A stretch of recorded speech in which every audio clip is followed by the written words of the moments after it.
In this inaugural episode, we may dive into some deep insights about Psalm 1. And through this analysis, we may find some indications about what does it mean to feel blessed from an analytical point of view, of course, and what is the attitude that strives through the self and through the individuation process. Starting with Psalm 1, we will be able to greet in one shot the work of Edinger and Erich Neumann beyond Jung himself, and to connect it to the hidden tradition.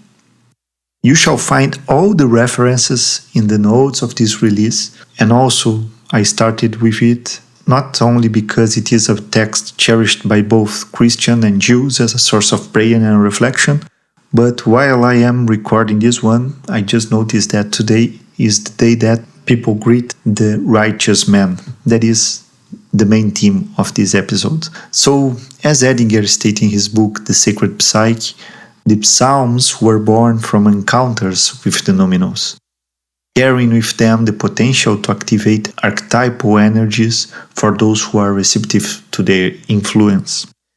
And Edinger suggests that if in the religious perspective, people speak that God dwells within the Psalms, from an analytical standpoint we could say that the self can be discovered within these sacred words. Now let me read Psalm 1 using the King James translation before delving into its analysis. So Psalm 1. Blessed is the man that walketh not in the counsel of the ungodly, nor standeth in the way of sinners, nor sitteth in the seat of the scornful. But his delight is in the law of the Lord, and in his law doth he meditate day and night. And he shall be like a tree planted by the rivers of water, that bringeth forth his fruit in his season. His leaf also shall not wither, and whatsoever he does shall prosper. The ungodly are not so, but are like the chaff which the wind driveth away. Therefore the ungodly shall not stand in the judgment, nor sinners in the congregation of the righteous. For the Lord knoweth the way of the righteous, but the way of the ungodly shall perish. We can see that the psalm indicates that the blessed is the man who is righteous and who follows the Torah, and this man will be happy, and his work will prosper, and so forth. And the evil man, on the other hand, the Rasha, will perish as all his work. I wish that we could suspend in this moment any institutional mindset that could leave us to the understanding that one should follow some rules to be happy or to follow the written Torah. And let's see what tradition and the profound psychology have to say about it. So to Psalm 1, Edinger raised the following question. What does it mean to be righteous man, to follow the Torah, and what is the logic to one feel blessed in a psychological context? First of all, the word that opens Psalm 1 and logically the book of Psalms is not blessed. In fact, is ashrei, or in English may be translated as happy, which, following Edinger, in this context, is directly related to the tzaddik, the righteous. So, the righteous is the one who is happy. But with our translation of the concept of righteousness, Edinger speaks that it sounds like the one who follows a law, just like a judge or something like this. Well, the tzaddik for the Jew, for the Hasidic one, that is the mystical Hebrew tradition, so to speak, have a different connotation. In fact, now as Neumann writes, in early Hasidism, which was the Jewish movement that in its early manifestation applied the teaching of the hidden wisdom, the tzaddik was a figure that led the students and the little community that they live in. The tzaddik played a role as the shaman played in other cultures. Following Neumann's research, the tzaddik represents the dimension of wholeness and oneness. This is his inner meaning. On the subjective level, as one who unites the parts of the soul. It is also his main characteristic to heal human beings and the world, connecting God and the world above and below. This character of making whole is described as, now Neumann is quoting the tradition, the tzaddik's characteristic is connection, like a seal that binds two things into one, that can no longer be separated. So the character of the tzaddik connects worlds and brings down abundance from primordial wisdom to the lowest level. So from this, Neumann states that the characteristic of the tzaddik is that he restores and permanently establishes the original male-female wholeness, not only within himself, but also in the world. So the tzaddik possesses this whole-making healing function as the doctor of those whose souls are sick. He is the one who can provide a new understanding to things that are without dust. He does this by awakening the sparks in the human soul, by leading the individual to himself, and by letting him discover and realize his own psychic level. His task is to lead the individual to his own light. He must ensure that the individual does not think that the rabbi helped him, but that the individual himself found his center. These are Neumann words. And if we recur to the root of the word tzaddik, we can see that it has the same root as tzayad, which means hunter. But the tzaddik is not any hunter. He is the hunter of the letters Yud and Kuf. These letters represent the numbers 10 and 100 respectively, representing the oneness in the realm of multiplicity, is to say, he is the one who can see unity in all things. It is he who can see the divine spark manifested in creation. And to make this statement less abstract, let's think of that person who can see synchronicity, who can connect it to its own process. Here, he is living in that eternal moment that is the now, right? This is why the tzaddik is the beacon of divinity on earth, or in analytical psychology, refers to being the beacon of the self, logically. Is the one who has the mana personality, or, as Neumann speaks, he is the great man. That man that when we talk with one of these, he brings richness and liveliness to the world. As the tradition speaks now, the tzaddik is a plant that pulls sparks out of the earth. That's why I referred to synchronicity. It is when the person is so connected to his antenna in such an appropriate way that he succeeds in connecting what is not obvious, stitching together his psychic story with what he is living in the material realm, just making that seal that the tradition mentioned, that seal that connects the psychic world with the manifested world. And now the psalm opposites the figure of the righteous, this man that can make this connection, to the figure of the evil or ungodly.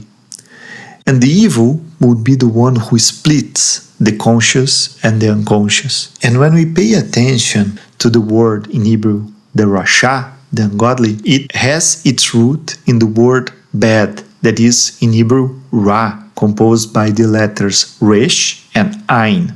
The hidden tradition translates these two letters as if they were the head of two words, which were ratzon atzmi, when ratzon stands for will and atzmi for my own. So the evil is the one who has the desire to observe things only for himself. In other words, the egoistic or the narcissistic.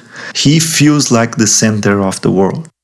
This type thinks that everything is in terms of something built for him or to himself. He doesn't depend on others or something bigger, as if the ego was the great force of the individual, incurring in so-called inflation. And the psalm indicates the end of this type in a very clear way that psychology would say that is the so-called enantiodromia, which is to say that everything that is one-sided tends to be compensated from its opposite. As like to say that everything that egoistic mindset tried to keep for himself in the end should be lost.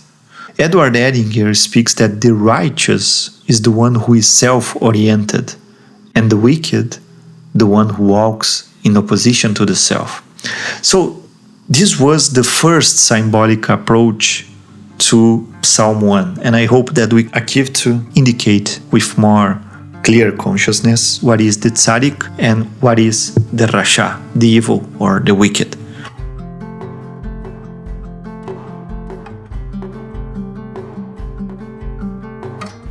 Well, and now we can head into the second and last main theme of this psalm, that is about the meaning of the Torah. Because according to the psalm, the happy one is he who delights in the law of the Lord. And here we have a problem that needs clarification, because law in Hebrew means Torah. And when we say Torah, usually we think about the Pentateuch, that is the 5 books of Moses, or a code of laws, or even the Bible. And of course, in a literal level, this would be right. Edward Edinger speaks that in fact the Torah, in a symbolic context, represents the equivalent of what is the philosopher's stone in alchemy, because it is the inner law that refers to the one who is guided by the self and the one who has an ego self-axis well established. So the blessed, righteous, is the one who listens to the self and follows its determination. In his research, Edinger speaks that the meaning of the word Torah is related to the Hebrew verb yara, that means to point, direct, and instruct. It means to teach or to point the way that we will come. So the happy human being, again, is the one that follows the path of the self. And we can see how this insight from Edinger is in tune from what Jung himself is teaching. And now I am quoting him. So you must inquire, what experiment the self wants to make? Everything that disturbs that experiment must be avoided, and everything that helps must be lived, and you will see the consequences on the spot. If you do something which disturbs the experiment, you will be punished. And if you do something which rather serves your experiment, you will have the blessing of heaven, and the angels will come to dance with you. You are helped along. And mind you, it is not the ego that wants to make that experiment. Often the ego says, for God's sake, I only hope that this thing is not coming for me. If you have a fundamental dread somewhere, you can be sure that it's just the experiment of the self. Looking only from a religious perspective, it may sound quite heterodox. But now let's face what Erich Neumann found in his research in his book, The Roots of the Jewish Consciousness. Erich Neumann illustrates the idea behind the word Torah from Hasidic stories, the early Hasidic movement, which I ask permission to read. So the tzaddik Kotzen was speaking to his students.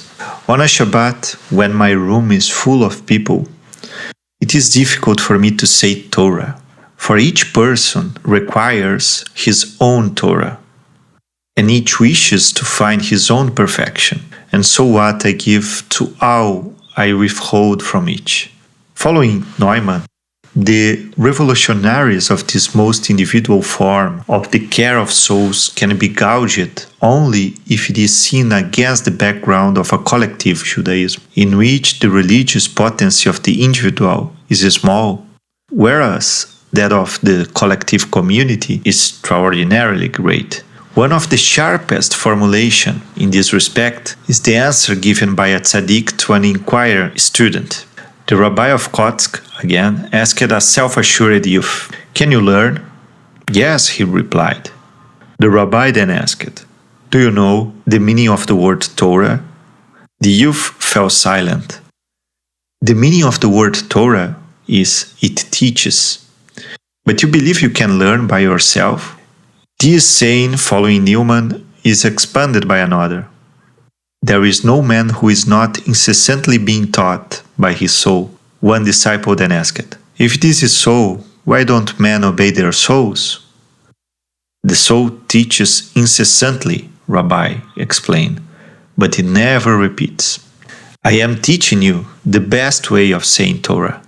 If you lack all feeling of yourself, but your ear hears the word of the word speaking to you, and not speaking your own words, and as soon as you hear your own words, you immediately break off." Well, Neumann explained that this is not a form of mystical glossolalia, that is, speaking in tongues.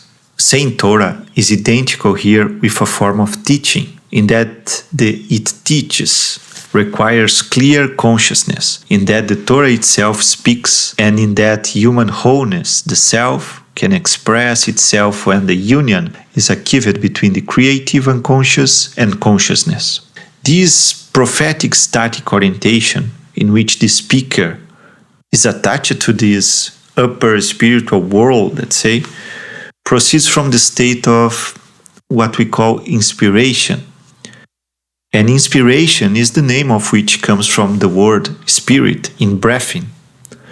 The concept of inspiration corresponds exactly to the in-breathing of the spiritual principle of life. Thus, the psychology of creative process ultimately constitutes the religious and spiritual background on Hasidism and defines the ego's new relationship with self within it. In the same way, speaks Neumann, to understanding on the symbolic level, the inwardness of the world becomes tangible, and if on this level the ego experiences itself as an event of the self and as a part of a superordinate whole, then we see the formulation that attributes the real activity of life no longer to the ego, but to the background of the world and the soul. So now we can see how in tune are Edward Edinger, Carl Gustav Jung, and Erich Neumann when these three thinkers found themselves trying to be in relationship with the unconscious.